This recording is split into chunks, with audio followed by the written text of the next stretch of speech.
Je suis en train de réfléchir donc comment je m'en vais là-dedans. Ok. Juste quelques points qu'on doit croire. Premièrement, Dieu est celui qui guérit. Un de ses noms, c'est celui qui guérit. Dans Exode 15, il va dire « Je suis celui qui te guérit ». Ça, c'est qui il est, c'est sa nature, c'est Dieu. Dieu est celui qui guérit. Et il ne change pas. Dieu est le Tout-Puissant tous les jours de la semaine.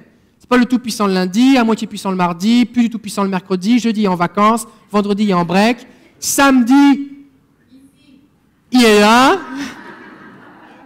et dimanche ça recommence parce que les gens le louent un petit peu, alors il se regonfle et il redevient plus puissant. Non, il est le Tout-Puissant tout le temps, il est celui qui pourvoit tout le temps, il est saint tout le temps, il est l'Éternel tout le temps, il est la paix tout le temps, il est celui qui guérit tout le temps.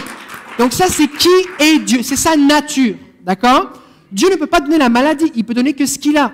Il n'a pas la maladie, il a la guérison, il est la vie. Jésus a dit, je suis la résurrection et la vie. La Bible dit que la mort est l'ennemi de Dieu. Le dernier ennemi qui sera vaincu, dit l'Épître aux Corinthiens, si je ne me trompe pas, c'est la mort. La Bible dit dans l'Apocalypse que la mort sera jetée dans les temps de feu.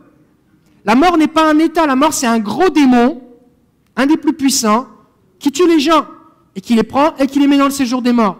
Et Jésus, il est venu et il a vaincu la mort. Et quand je me fais baptiser dans l'eau, la Bible dans l'Épître aux Romains, la version Darby, certaines versions ne le traduisent pas de la même façon, que je me fais baptiser pour la mort. Qu'est-ce que ça veut dire? J'appartenais à la mort, mais maintenant Jésus est mort pour moi. Je m'identifie à sa mort, je suis plongé dans l'eau, je m'identifie à sa mort, je ressuscite avec Jésus, je suis sa vie nouvelle, et devant la mort, écoute bien la mort, je ne t'appartiens plus. J'appartiens à Jésus. Et le baptême d'eau, c'est pour ça que c'est important, le baptême d'eau, c'est un transfert d'acte de propriété. J'appartiens maintenant à la vie. J'appartiens à Jésus. La mort n'a plus de pouvoir sur moi, j'ai la vie éternelle. C'est pour ça qu'on se fait baptiser pour la mort. C'est vraiment important. C'est vraiment important. Pourquoi je dis ça? La mort est l'ennemi de Dieu. Donc Dieu ne tue pas les gens par plaisir. Des fois, il y a des doctrines de démons qui amènent les gens à se détourner de Dieu. Par exemple, tu sais, petite, ta maman est décédée, mais c'est parce que Dieu la voulait auprès de lui. Il en avait plus besoin que toi. Quand tu es un enfant et que tu entends ça, tu n'as pas envie d'être avec Dieu. Et c'est normal. Le problème, ce n'est pas l'enfant. Le problème, c'est celui qui a dit cette bêtise. C'est un mensonge. Alors c'est facile, tu arrives, tu dis oui, il a plu au Seigneur de reprendre notre frère dans sa gloire. Il n'a rien plu du tout. Quand Jésus a approché la tombe de Lazare, il n'a pas dit « il a plu au Seigneur ». Quand il s'est approché de la veuve de Naïm qui était déjà veuve et qui perd son fils unique, il dit « tu sais, il a plu au Seigneur, console-toi.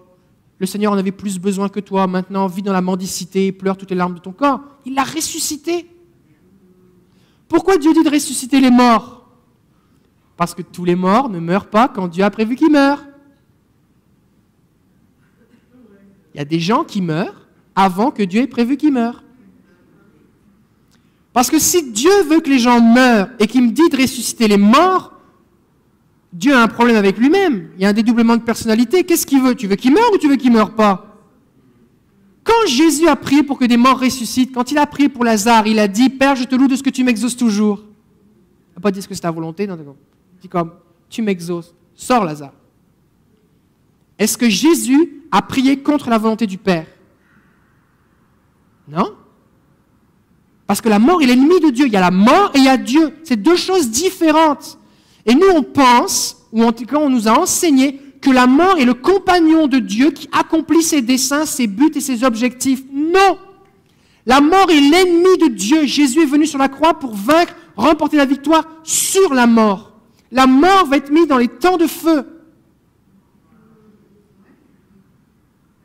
Alors quand quelqu'un dit « J'en veux à Dieu parce que ma grand-mère est décédée », c'est pas à Dieu qu'il faut en vouloir, c'est à la mort.